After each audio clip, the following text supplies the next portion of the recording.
The views and content expressed on the following program are provided solely for informational and entertainment purposes. They do not constitute legal advice. A podcast is not a substitute for retaining a competent, licensed attorney to advise you on your specific legal situation. Break the business, play is work and work is play. Power into creators, have fun along the way. Break the business, doing what it takes. Celebrate success and learn from the mistakes. How's it going, everybody? Welcome to the show. It is time for Break the Business, where we empower indie creators and have some fun along the way. I'm Ryan Kairalla, and it is a pleasure to have you here this week. I am so glad to be back here. I had a little bit of a vacay. I was on a nice little trip. Sorry we missed last week, but we're back here to bring you some great entertainment industry news and advice with great hosts and guests. But, I did enjoy my time off. I did very much enjoy my vacation. I spent some time with my darling bride in the Great Smoky Mountains. We had a little cabin time. It was fantastic. I love the Smokies. I love that area. There's basically nothing wrong with that part of the country. The Smokies are wonderful. I only have one quibble, one thing. If I were to just file a quick note in the Great Smoky Mountains complaint box, it would just be this. Y'all need to get some guardrails. Guardrails, all right? When I'm driving up the mountain to the cabin, it always involves like a steep climb that the South Floridian that is talking to you is not really used to when he's driving. He's used to flat roads that are safe and secure, but y'all got some mountainy roads up in those mountains. And for some reason, I don't know, maybe like there's a budget crunch in the state of Tennessee or something, but when you drive up those mountains, they never put guardrails on those mountains. It's just road. And on the left side of the road, death drop. On the right side of the road, death drop. And if you fall off that road, you're just dead. And they just don't put guardrails up. And like, yes, if you are a competent enough driver and you are paying attention, you're not going to fall off the mountain. But again, as I just previously noted, I'm from South Florida. By definition, I'm not a good driver. And I certainly have no background in going up and down mountains. And so I'm the worst person to be in this kind of road. And also, like, I don't care how safe and secure it is, right? I don't care how wide it actually is. If on both sides of the road, it's just a death drop straight down, I don't care. Like, that's terrifying, right? Like if I'm walking a sidewalk, okay, I walk sidewalks all the time. We all walk sidewalks.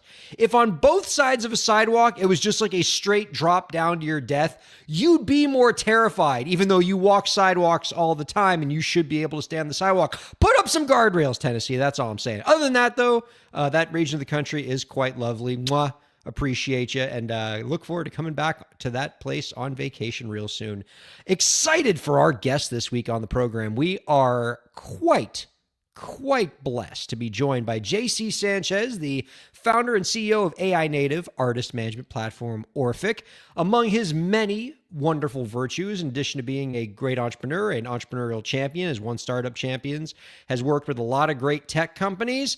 He's also, and I think this is probably the most impressive thing on his resume, he's a Miami guy. We love those people around here. Always thrilled to be shining the light on local guests. We're a South Florida program. I'm from Broward County, Florida. Producer Lauren is from Miami, Florida. Elisa Rockdock, one of our co-hosts, grew up in Miami. So we love to highlight the Miami people whenever we can, and we got ourselves a fine Miamian for you this evening. Our co-host this week, not from Miami, but we adore her just the same. And she is from Tennessee, where I just came from. Katie Zaccardi is here. Hi, Katie. I can't believe you didn't tell me you were in Tennessee, Ryan. Not that I would have been able to see you, but I would have sent you like a carrier pigeon note or something. You would have traversed those like terrifying mountains. Why doesn't your state have any guardrails, Katie Zaccardi? I was risking my life to go to that cabin. You know what? And I'm ashamed to admit this, but I have yet to go to the mountains. So I will be there in a couple months, and I will report back to either corroborate or deny your story.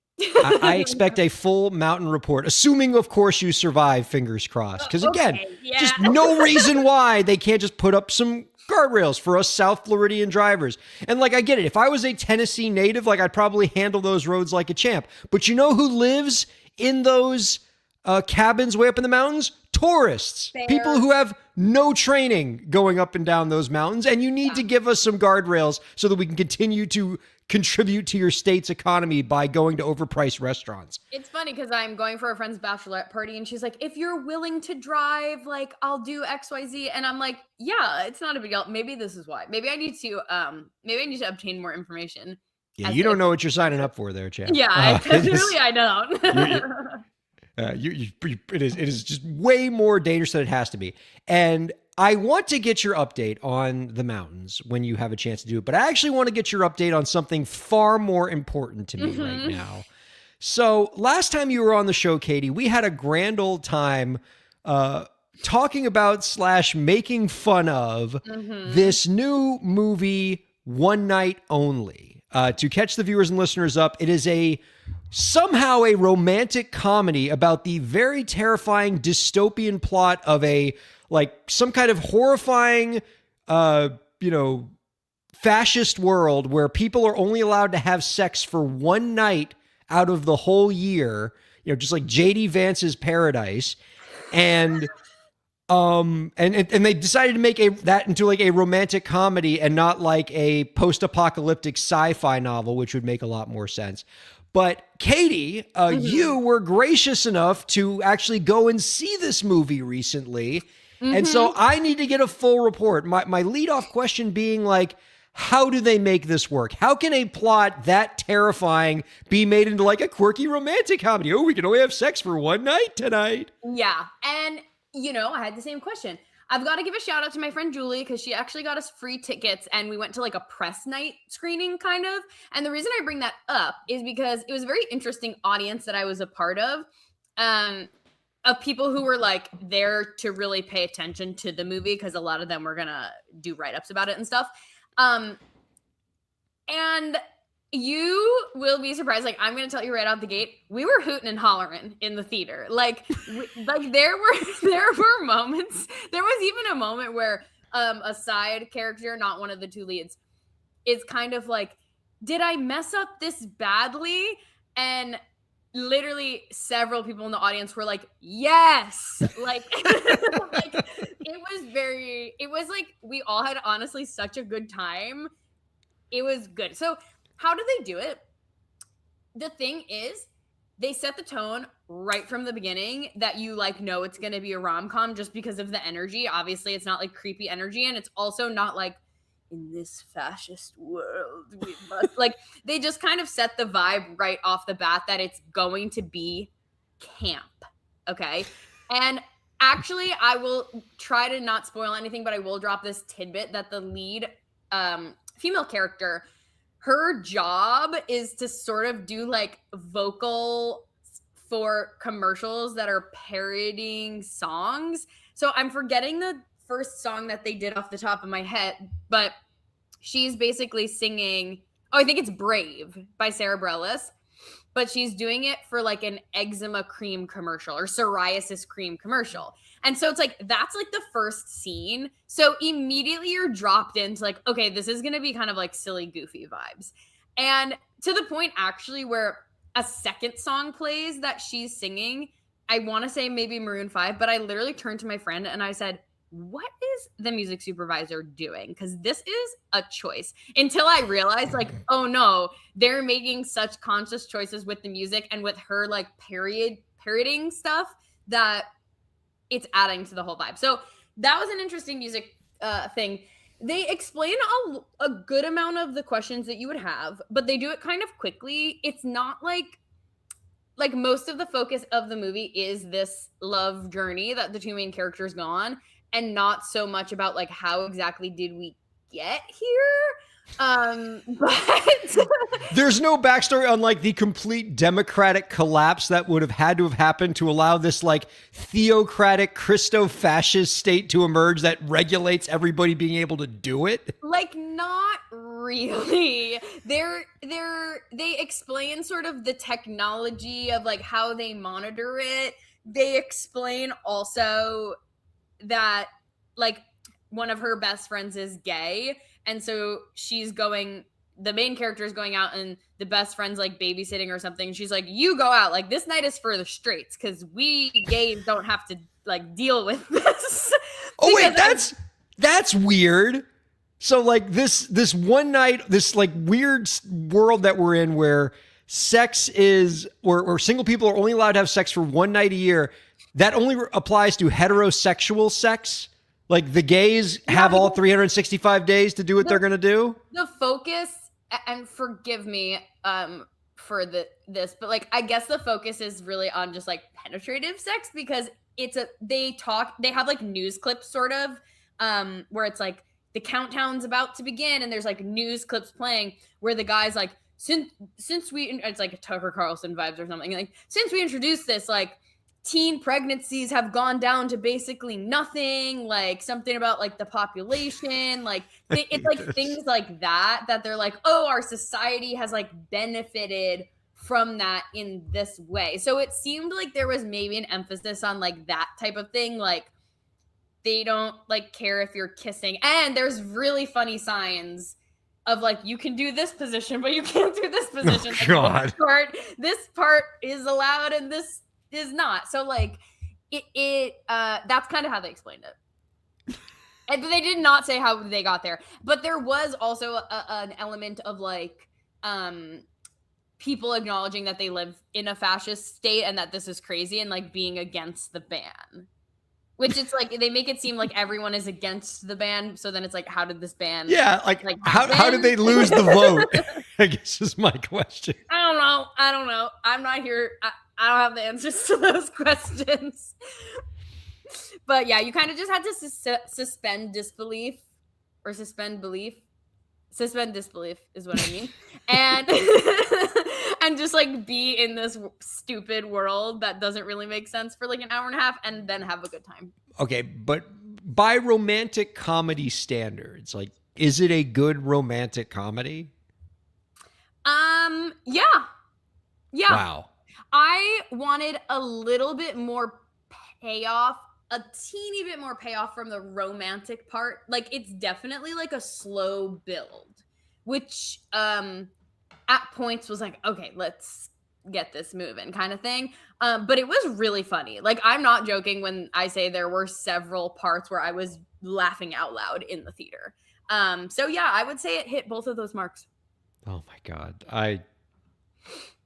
So, and I remember you're speechless. I don't want, like, I can't, you want to bash it so bad. I can't fathom how, and look, I love a good romantic comedy. I can't fathom how this can be enjoyable, but it sounds like it is. And I'm terrified at the idea that like, I'm going to want to watch this now just to see how they thread this needle. And that makes me mad because I don't want to see this, but I have to see the car crash. Like, I have to see how it happened. Like this is not a car crash. Like it's sort of like making fun of fascism in a way. If that makes sense, that sounds kind of wrong. But like it's like self-aware in the stupidness of that. And again, it's sort of just like, hey, can you just like suspend disbelief and like just pretend that we did get to this ridiculous point. Like, just pretend that fascism, like, really did get this bad. Like, we don't really know how. But, like, if it did, we're going to have some fun inside this world. And, I mean, we don't really have to suspend disbelief that much. Like, at this point, given where the country currently is, like, if this becomes a law within the next decade, none of us are allowed to be shocked by that. True.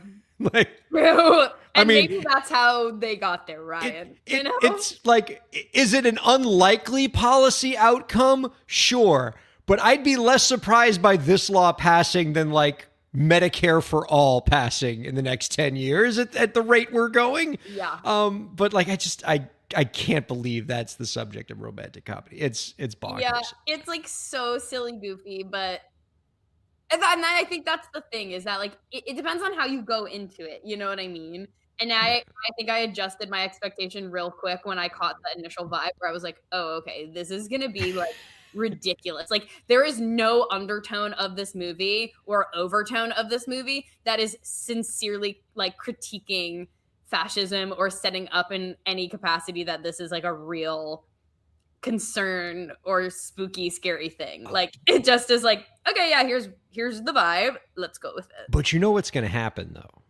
Uh-oh. If this movie gets like any kind of traction and like in any way becomes part of our zeitgeist, within like the next 10 years, we're going to get the gritty reboot version of this movie that is just like a dark dystopian drama. And then like all the terrifying stuff about like how this came to power and like the terrible things that this fascist government has to do to enforce this law. And then we're going to get that show. And I'm going to watch the crap out of that. But okay. Anyway, we got some news stories and I guess we can talk about it if we get to them. But I had an interesting thing I wanted to talk to you about that a client brought up to me recently. Mm-hmm. I had a client who was just talking to me about how they were just getting driven crazy by the kind of mail they get lately. Okay. And I'll tell you what I mean. Like any entrepreneur and certainly any recording artist who's ever, or any artist who's ever started a company, registered a trademark or registered a copyright knows what it is to get just like inundated with junk mail. Mm-hmm. And a lot of it doesn't look like junk mail. And that's the problem, is that it often looks like official government mail. And you can often get tricked into like spending money on things that you don't need to spend your money on. And it's very frustrating. And an increasingly annoying part of my legal practice are clients who will send me screenshots of like junk mail they get in the mail that says, hey, I got this letter from the National Trademark Center saying I owe $700. Is this like a real government thing? Like the National Trademark Center sounds legit. And I always have to explain to them, no, thank you for being like so vigilant that you thought this was weird and you sent it to me first and didn't just pay the $700, but it's definitely not real. And it's a scourge, right? Because the problem is, if you've ever started like an LLC in a particular state, or you've registered a trademark or you registered a copyright, there are places where you have to put your contact information in the application forms. Usually it's either an email address or a mailing address. And oftentimes those addresses that you put into the forms are public record. Any Tom, Dick, or Harry can search for your company, search for your trademark, search for your copyright online, find this trademark information, find this contact information for a company or whatever, and just spam you with stuff, right? Sometimes it's just, hey, I see that you have a business.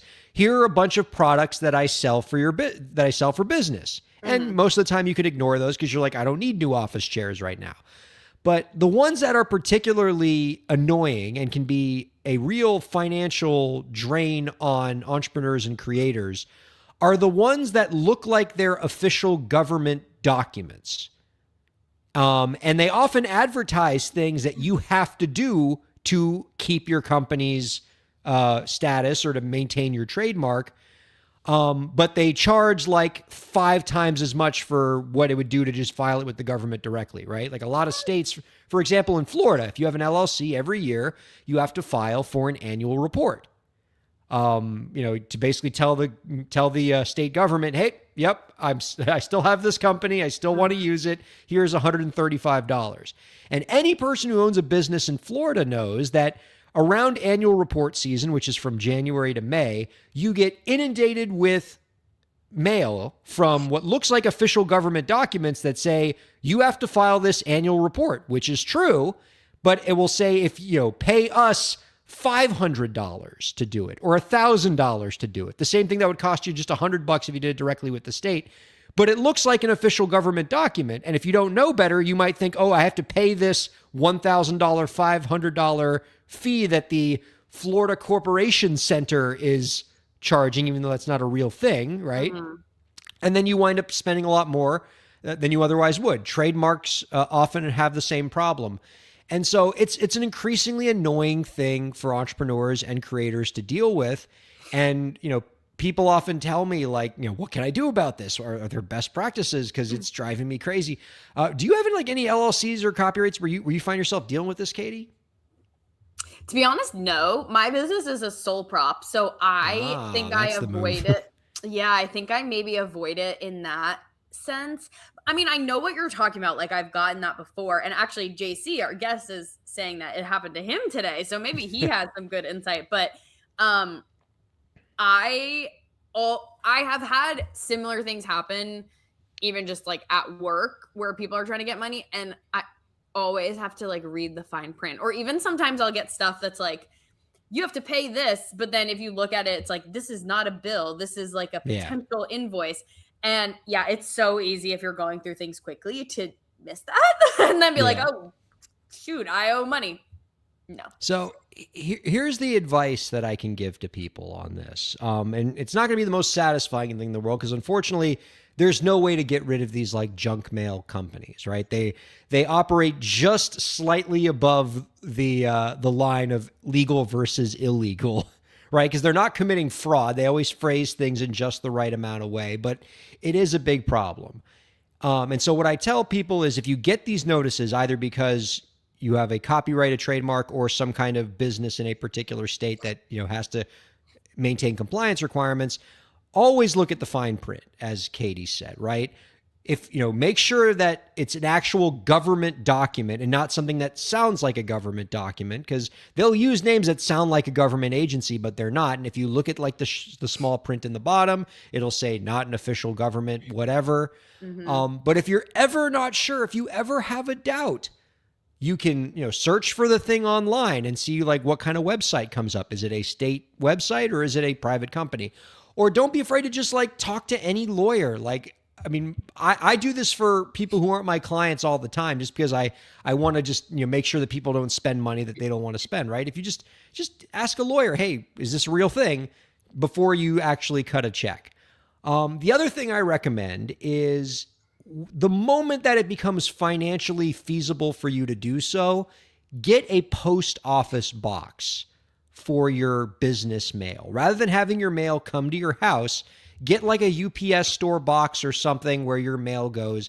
That way, all of your business mail goes to a separate place and your home mailbox doesn't get inundated with these things. It's a lot easier to kind of just separate stuff out when it's your business mail and it doesn't get infiltrated with your personal mail. It just makes your life less crazy. Plus, you don't want your public living where you live email address, your residence email, to be public record. So the moment that it becomes financially possible to get a POL box, you know, get that PO box and list that as your mailing address on all your copyright, trademark, and business places, so that you're not putting your personal address out there.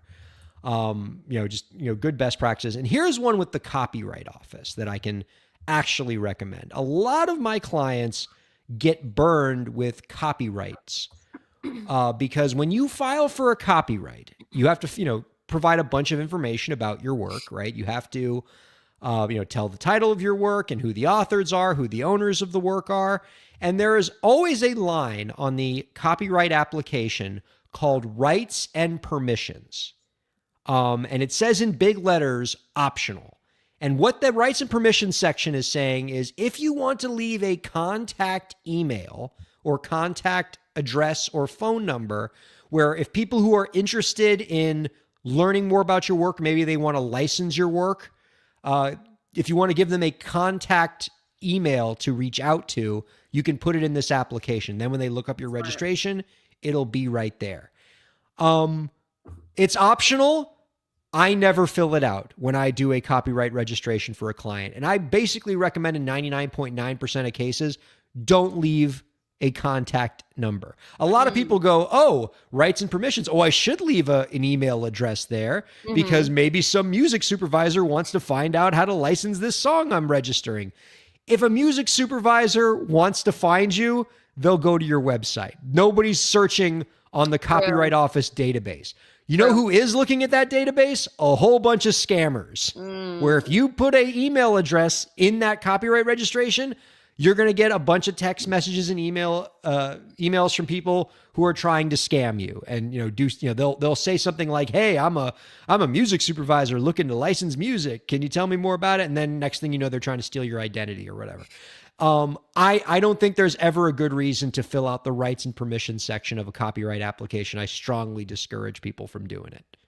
That is good to know. This is why we listen to you, Ryan. 'Cause you know a lot of things. Dude, it's a constant frustration both for my clients and for me. A not insignificant amount of time I spent in legal practice is just flagging these, at least once or twice a week. I just get an email or a text from a client with a screenshot of some random piece of junk mail, and then the client just writes, "Yo, this legit?" question mark. And I should just get like an auto response that just says, no, not legit, throw away. Because I've never answered that question. Yes. It never is. It never happened. And often it's because when, for my clients, I list myself as the correspondent for like real legal stuff that's actually a thing. Mm-hmm. And so if like this government is reaching out because it's actual official thing that you have to do with your business or your copyright or your trademark, that's usually going to me, right? Yeah. If it's going to the client, it's 1,000% junk mail. This is a good tip. I'm actually going to put that into practice like immediately. Yeah, I am very happy that we had this conversation. And I know you've released some music here and there, and so if you ever get around to registering copyrights and stuff, my recommendation: leave the rights and permissions section blank. If anybody ever wants to find you to license your music, you got a web presence, you got a social media. People can find you in places that don't involve being able to scam you. Yeah. Okay. Well, we have an awkward amount of time left here. We got about 5 minutes, which is not nearly enough time to cover these stories because we went way too long on junk mail and one night only. But I can just quickly mention some of these stories here. We often talk a lot about the rise of AI in content and what tech platforms are trying to do to combat AI and try to listen to artists' concerns about AI crowding out real human creators. And certainly with our guest coming up in the next segment, JC Sanchez, who works in the AI space in music, this is a topic that's really big on his mind. And I wanted to talk a little bit about what's been going on with Spotify. Spotify has recently announced that they are going to put a new label, an AI persona label, on any accounts on Spotify that appear to be AI generated. Starting in mid-September, these AI persona labels are going to go on any profiles that appear to be lacking in being a human. Either a profile has to actively disclose that it's AI, right? If you have an AI artist, if you are an AI artist on Spotify, Spotify is going to make you disclose that. If you don't disclose that, Spotify says it's going to have a team of human analyzers that are going to look for accounts that appear to be AI generated but are not disclosing it, and then slap the label on there themselves. I'm interested in seeing how this is going to work in practice. My position has always been, hey, Spotify, how about you just don't allow pure AI accounts on the platform? Like if you're not actually a human, why should you be collecting royalties that are taking royalties away from other human artists? But especially because like Spotify's mission statement is says it right in there in the front. We exist to like help humans and artists like make money off their art. Can't do that if royalties are going to AI creators, but it's a positive step forward. I'm curious to see how workable this is going to be in practice. I think there could be a lot of risks of like false negatives where a artist that is AI doesn't get caught, or God forbid, false positives. Yes. Where there is like an artist who's like a real, red-blooded human who gets accused of being AI, which is like one of the most vicious things that, a creator can get hit with these days. And that comes with all sorts of weirdness. Yeah. I don't know how that's going to work in practice. And I'm worried about whether we're going to be on the wrong side of the line on occasion, but I guess it's nice to see tech platforms be proactive about this sort of thing. I saw another one recently that I think is interesting, Katie, is the AI platform Claude has announced recently that they are rolling out watermarking technology that will make it easier to detect whether or not writing was AI generated on the Claude platform. And according to how this is going to work, and I'm not a tech expert, is the watermark is not going to exist like in the metadata of the text. It actually exists in the text itself. Like the way that Claude is going to generate text, it will be able to, the way that the letters are organized and like the way the words are going to be positioned is going to make it so that Claude's going to be able to have AI detection tools that can tell you whether or not this text has been generated by Claude. And because like the watermark is going to exist within the text itself, that means that like you can't get around the watermark in theory just by like copying and pasting the text into Word and then pasting the text into wherever you're going to present the text. And so that's kind of an interesting component. And it's been interesting with the Claude thing because I've seen creators kind of be on both sides of this, right? On one hand, you see a lot of authors who are like, good, we don't want people who are just having Claude generate their novels for them, writing novels and then competing with human generated novels. But I've also seen other creators say, well, I'm not so sure I love this. I use, I write my own novels or essays or whatever, and maybe I just have Claude proofread it, or maybe I have Claude paraphrase it, or maybe I like to write some like human AI hybrid work where like I do a little bit with AI, but I write a little bit like. And there are people who are afraid that like if Claude says this is AI generated, then you get like slapped with a scarlet letter. Yeah. A bunch of people on the internet are mean to you. Like right now, there are a lot of people that like if your work, if it comes out that your AI had something to do with your work, like people come down on you. I know this is like a big thing in the fan fiction community. I don't want to see like people get ganged up on or people be vicious toward each other. So interested in seeing how that one kind of pans out too. Yeah, it's interesting because it's kind of like two different sides of the AI world with Spotify. Well, first of all, I feel like Spotify might be doing it so that they don't have to take as much accountability for kicking AI off the platform. I almost feel like they're hoping that if they put the AI persona on there, that listeners won't want to listen to those accounts and it'll like, decrease their popularity. But I agree with you. I'm worried about how is that going to be monitored? How do we know that they're not going to accidentally say that real artists are AI artists? And like, it could be messy. It could be messy at first. With the Claude thing, I'm also curious about just how that's going to be broadcasted, because if the watermark itself is like in the positioning of the letters and the words, how are everyday people going to be able to see the watermark and therefore know that it's AI? And so you have to there's going to be like tools that you can run the text through. So it's just like any person could just be like, I wonder if this is AI. Let me check. And then it'll come up if they are or they aren't. Basically, yeah. From what I understand, like it's all very cryptic, and like I'm an idiot with technology, so like I'm the worst person to like consult with your Q&A. I mean, no, that makes sense. That makes sense though.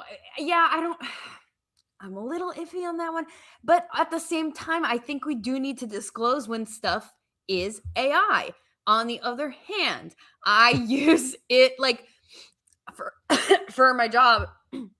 I obviously own our whole website, and so sometimes I have to create, for instance, new practice pages. If we do introduce a new law practice that we do, I have to write up what that entails. And so a lot of times I'll say, here is the template that we use for every single thing.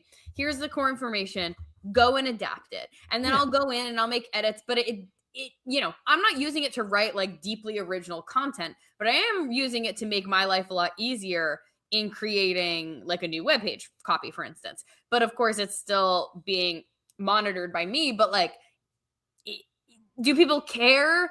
Is that going to be deeply monitored? Is it going to be like censored? But at the same time, I do think it's valuable, again, to have some regulations on the AI of it all. So I'm kind of torn. Like, I think it just depends on how crazy people get with it to an extent. And like you said, like even with proofreading, like there's no, like it doesn't sound like there's any way to discern how much AI was used. I think I read in the article that it's like, if a significant amount is changed to be back human, then the watermark will sort of go away. But yeah, how do we know?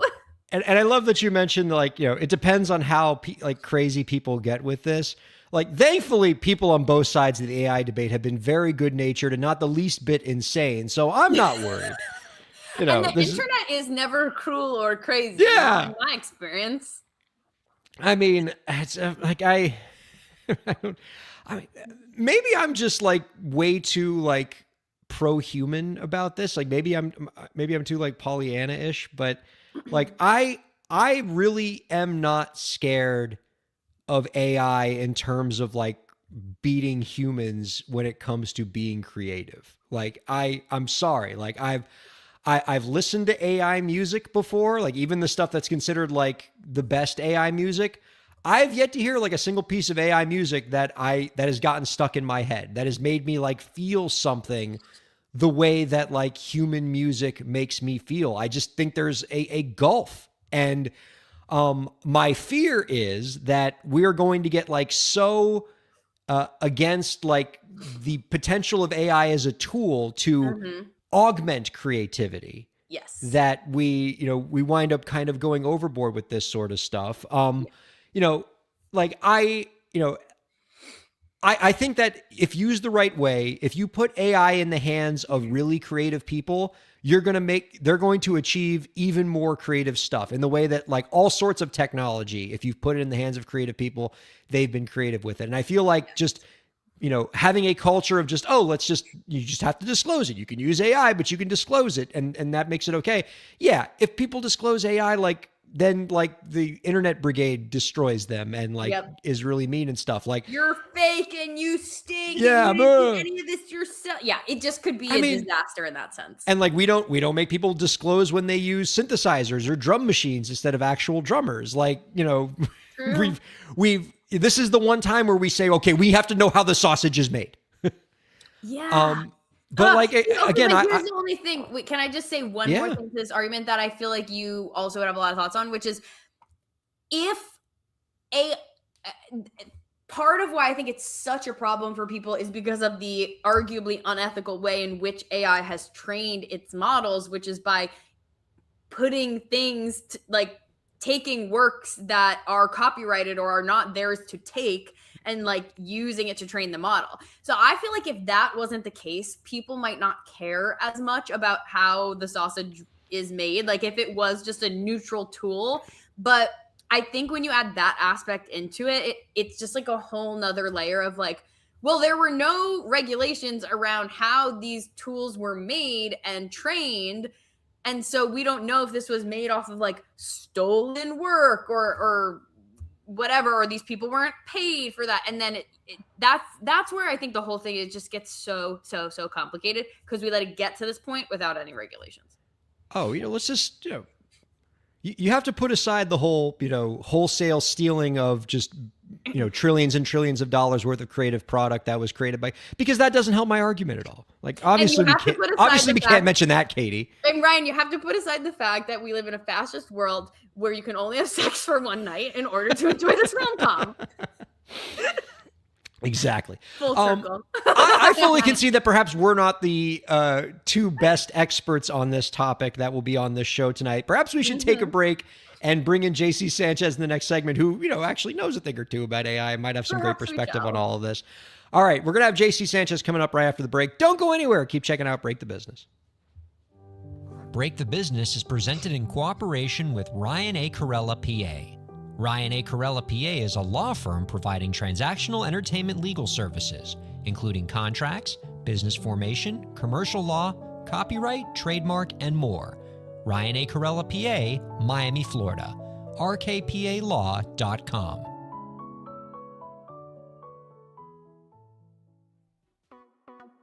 Streaming services for Break the Business provided by LEK Entertainment. LEK Entertainment is a full-service entertainment company offering everything from consultations to full-scale events and productions, including audio and video productions, voiceovers, staged theatrical productions, script and music development, and streaming services. For more information, visit lekentertainment.com. LEK Entertainment wants to help you bring your story to life.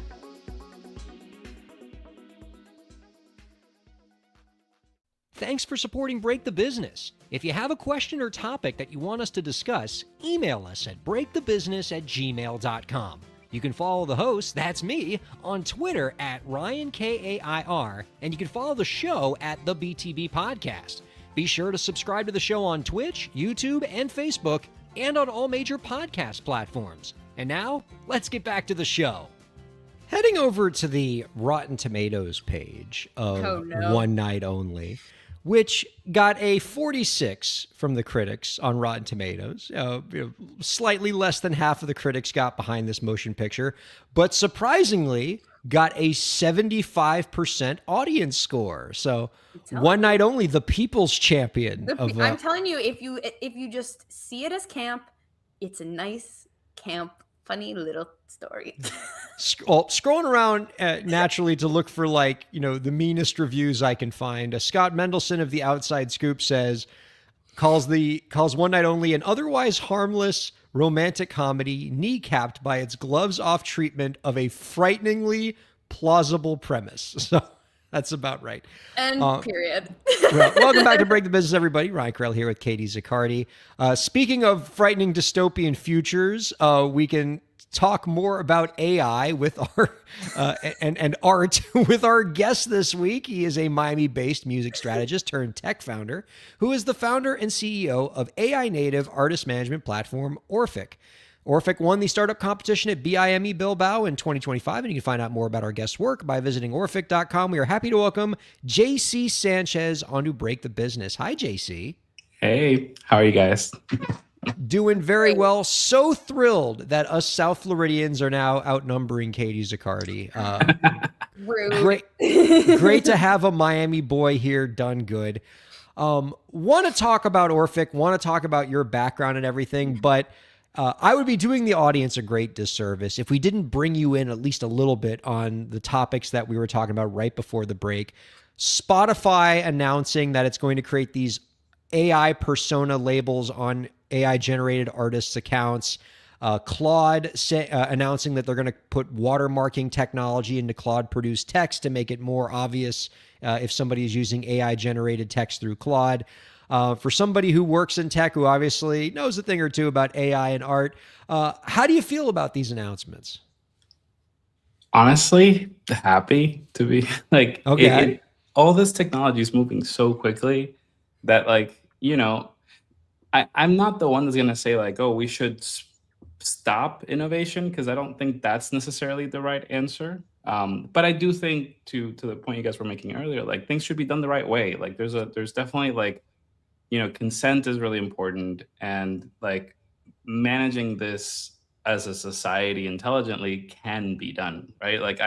There's a lot of people that are oh, everything's going to be terrible and everything's going to break and everything's going to be, Terminator. And so other people are no, everything's great. There's no issues and everything's, and the reality is it's somewhere in the middle, that's what it is with every technology and every cycle that we live through. It's probably somewhere in the middle, and it's going to take some regulation. It's going to take loosening up some regulation as well. It's finding that balance is something that we have to do. I mean, I would have liked to see, some of the companies do more to self-regulate, and I don't necessarily think that some of these are not regulating, so it's find that balance. I think is we just have to keep trying as a society to find that middle road.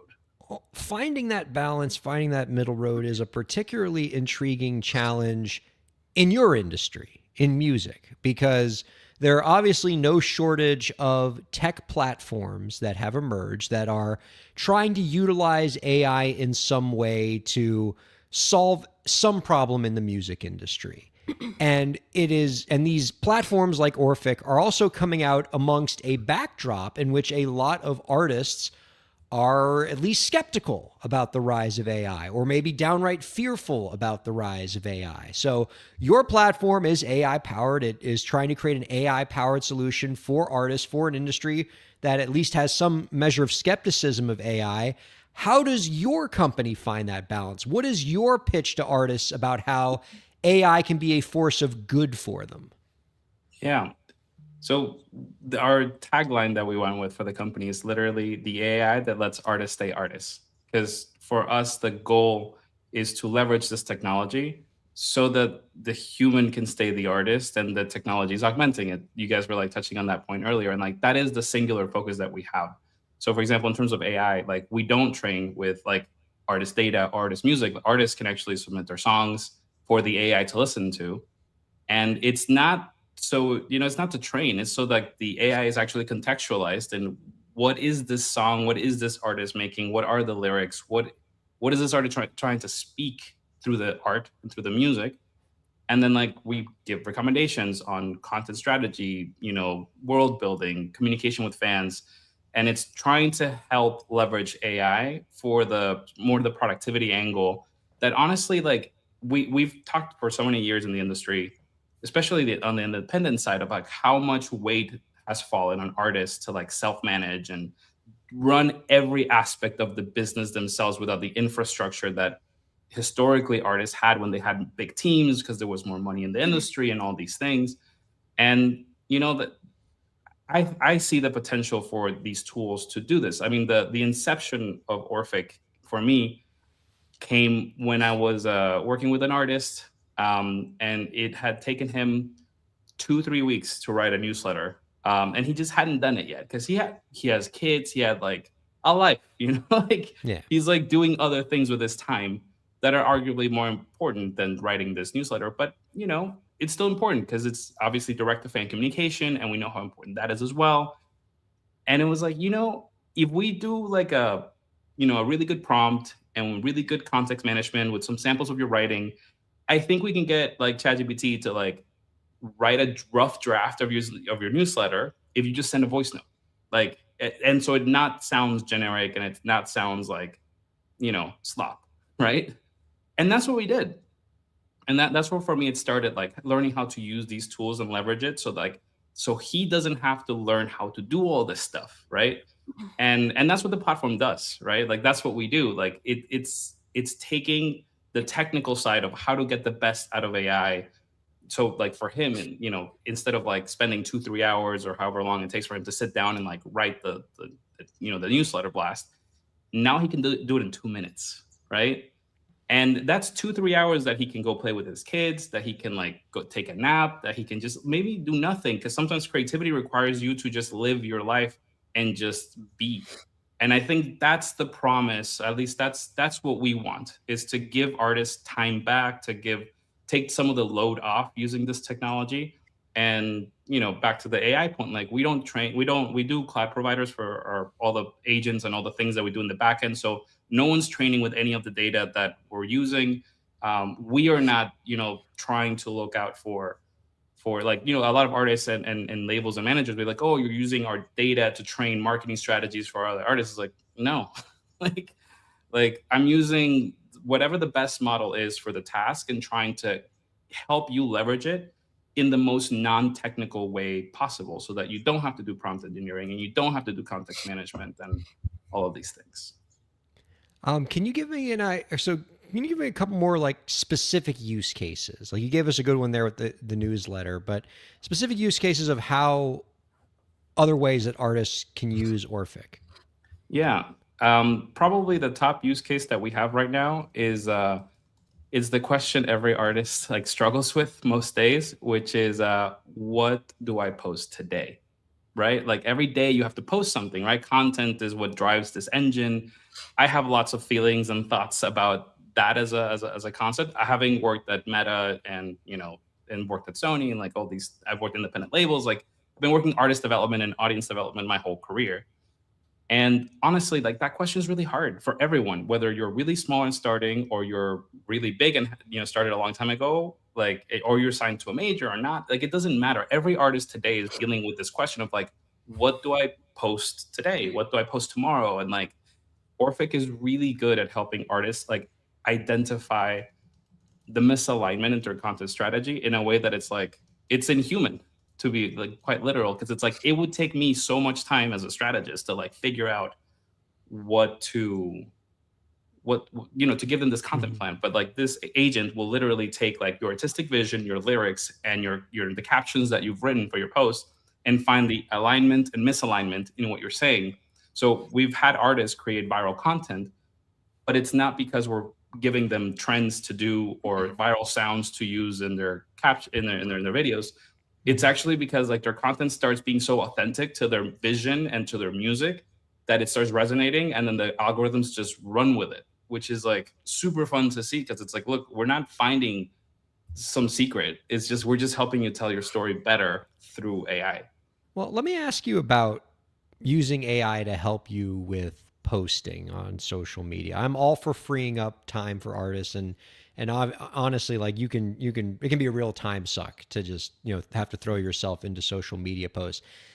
That being said, counterpoint, LinkedIn has become an absolute wasteland in the last 12 months because it's just like AI generated garbage post after AI generated garbage post. Like, I don't think that AI has been a net positive for social media. It's just, it's created a lot of like unreadable just crap, and has kind of like sapped a lot of authenticity out of seeing our favorite follows on social media.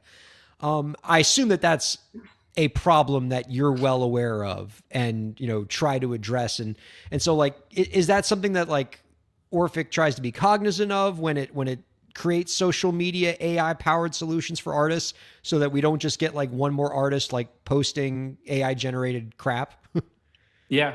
I mean, to be honest, like the way I look at this, and look, like I'm not the biggest fan of the way social media has changed the way artists communicate and build communities and audiences. I do think that there's something to be said about like how the funnel for audience development works. So top of the funnel, like you have to do something to communicate that you exist and you're doing things, right? Like that's not not a secret. I do think that, for example, the newsletter concept, and this is something that I'm thinking about a lot, that it's like keeping up with a newsletter is incredibly difficult. Like once you actually have to do it every day, every week, every month for years, it's very like we've had the technology for direct to fan communication the whole time. And it's the same technology that all the platforms use to talk to all of the users that choose to follow you on social media.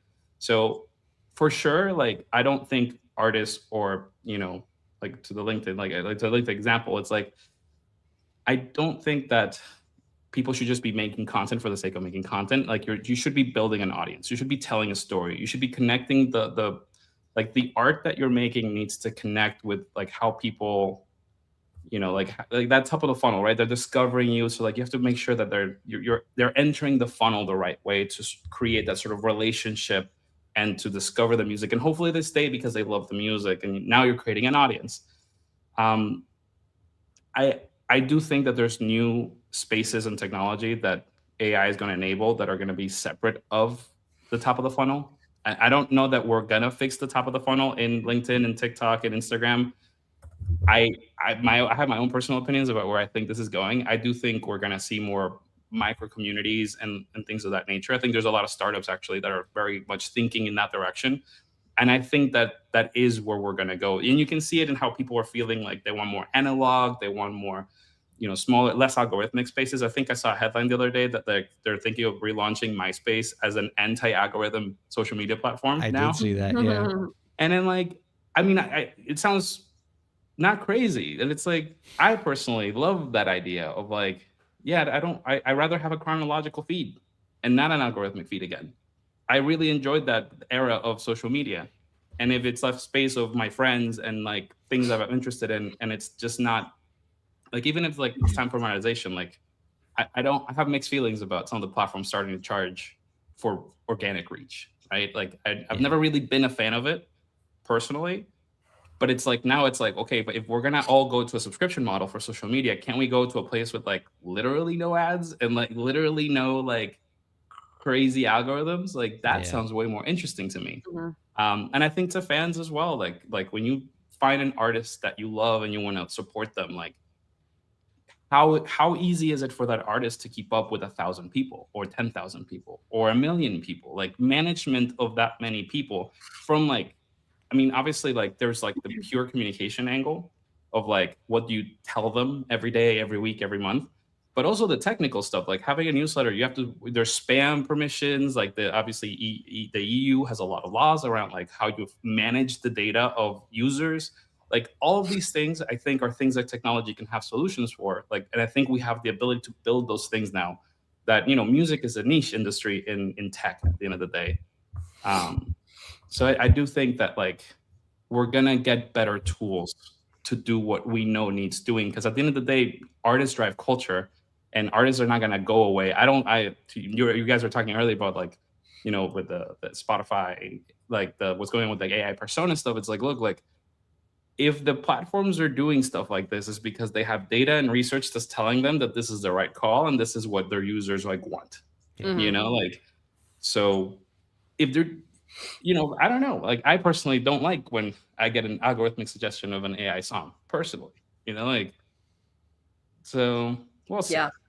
So going off what you just said about music being its own sub niche, I'm wondering what makes your platform better for musicians doing this than, like, for instance, Chat GPT. And I will go so far as to say I have attempted to use Chat GPT for like, hey, help me fine tune my TikTok strategy or workshop these lyrics. And I hate it. I think it's so bad because I don't think that it like grasps the brain of an actual artist. Like, it's good at giving generic information that like could be a good starting point for people, but it's never really hit the nail on the head for me of like, oh, you actually get the undertones of the music industry specifically, as well as the social media platforms and trends. So what are you guys doing, or what makes your platform better, or working towards being better than those for helping artists specifically?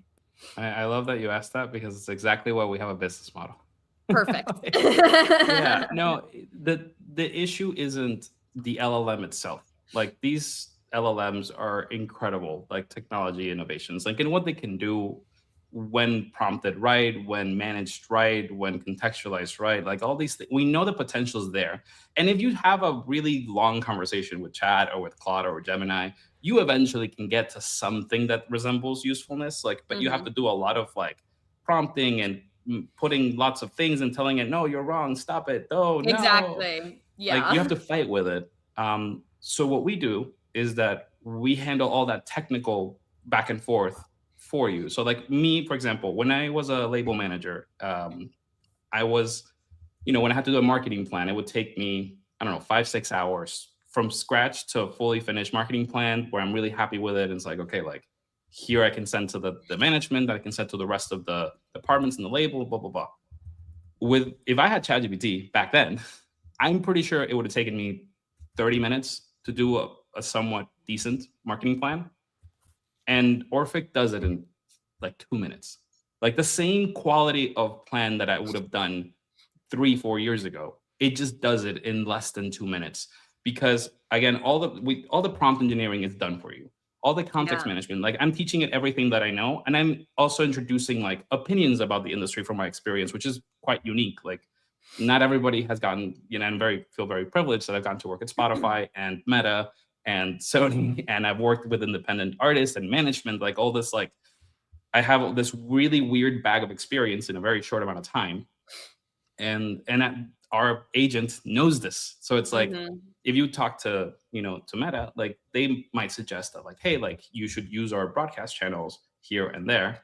And I will literally teach the agent like, hey, like there's a reason why the WhatsApp broadcast channel has more value to your strategy than an Instagram broadcast channel. Because if you're already using Instagram and you're posting stories, you're reaching the same audience. So if you're going to use a new broadcast channel, perhaps try WhatsApp, which is a different audience pool and a different mechanics with, you know, stickers and whatnot. So yeah, those kinds of, that taste is in our AI, which is why when artists use our platform, like with Chat, maybe if you're lucky, one out of 10 ideas is like, you can work with it. Yeah. With us, it's like you just go one time and 7-8 out of 10 ideas are good. I'm glad you said that, because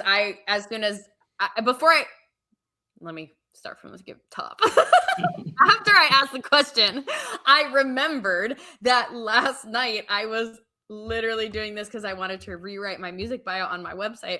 And one of the things I was using Claude, it literally said, Katie Zaccardi writes narrative pop with a sharp eye for detail and an unflinching sense of humor about heartbreak.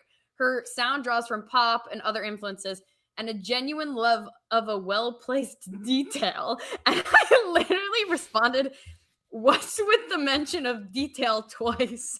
Do not be repetitive and remove any references of detail. Like, I was just like, what are we doing? What's happening here? Yeah. So to have a reassurance that you can do it well and quickly and get to the point and cut through like all of that nonsense for artists, you know, that they'll be understood is really nice. Yeah, I mean, with all this AI stuff, context management like is the name of the game. Like you hear that it's a newer buzzword, context engineering. Now we're talking about hardness engineering and graph engineering and all these like buzzwords. But at the end of the day, it's all context, right? It's all like what is going to the model and what's coming out of the model. And for us, it's like and this is where having the 10 plus years of music industry experience is really useful. Because it's like, look, I understand the AI side, like on terms of like input tokens and output tokens. It's like, I know every single token that I'm inputting into the model in behalf of the artist and the platform. So like, what is each section, each prompt, each question? Like we have like, for example, an identity sort of like tab, and there's 21 questions that are very specifically designed to extract from artists what they should know about their own project. That a lot of times, like I get this feedback all the time, is like even answering those questions was incredibly helpful. And like, but look, this isn't rocket science. Like this is what brand managers have been doing for 50 years. You know, that it's like, but now you can leverage it with an AI. Like, but I don't have to necessarily bog down an artist with the technical details of like, why is asking about how you want your audience to feel when they walk out of your show useful for your content strategy? It's like, I don't do that. I just ask the artist, what do you want your audience to feel when they walk out of your show? And then I have the AI do the analysis of like, okay, like if the lyrics are like ironic, or if the lyrics about, the artist is singing about this and they want people to feel this when they leave the show, but their captions are like about something else completely, like there's misalignment in this project. That's like, that's where we're trying to help the artist sort of piece together the puzzle. And it's like, look, like you'll probably make better content if you're in alignment with your music and your vision. And like, even for example, like we have a vision board that you can create a vision board, same as like a Pinterest board, like that people have done a million times. We run an analysis of that vision board. And for example, if an artist puts like a stadium or they put a theater, well, the strategy, if you want to be a stadium artist, is actually different if you want to be a theater artist. It's not the same strategy at all. Like maybe you have to activate Facebook because you have to sell more tickets if you want to do stadiums. But if you want to be a theater artist or a bar artist or the digital, a music only artist, like that changes the strategy, of what has to happen. And like, that's where, we're coming into like, okay, like I'm not bothering the artist to like explain in detail what the strategy they think they need to do is. Like, just tell me what you want to do. And I'm going to get this little agent to like start helping you connect those dots so that if you want to fill up stadiums, we're going to do a strategy for you to go fill up stadiums. And if you just want to make a living from your music and have just call it a day job and just live your like a normal life, like we can get there too. And we're going to do a strategy. Like maybe I'm not going to bother you to like have a Facebook account, like, because that's just not what's required for you to monetize this audience well enough, Yeah. Our guest has been JC Sanchez, the founder and CEO of Orphic. You can find out more about our guest's work by visiting orphic.com. That's ORPHIQ.com. JC, we got about a minute left, but wanted to give you our final question here. Do you have any last tips for the indie creators out there to help them move their careers forward? I think this is the best time to play and to experiment. That's, as artists, like the biggest contribution artists have is connection. And that's what we look for artists for in times of uncertainty. And even right now, like, look, we're all going through the same sort of anxiety with politics and with, war and like tragedy, like in, this AI uncertainty that we all feel, people being laid off, like all these things. And like, this is when you need artists to really like help us like find like solace and connection. And I think AI is a part of this too, that it's like, look, there's an opportunity to create things to help digest this in a really interesting and real way, visceral way. And I think that's an opportunity as well. That it's like you should be aware of what your audience is feeling and connecting with them in that way. And I think artists that like know, like, look, I'm here to help you connect through happiness, through sadness, through whatever those feelings are. Like authenticity is what's going to cut through and is going to make careers forever. Like that's never going to go away.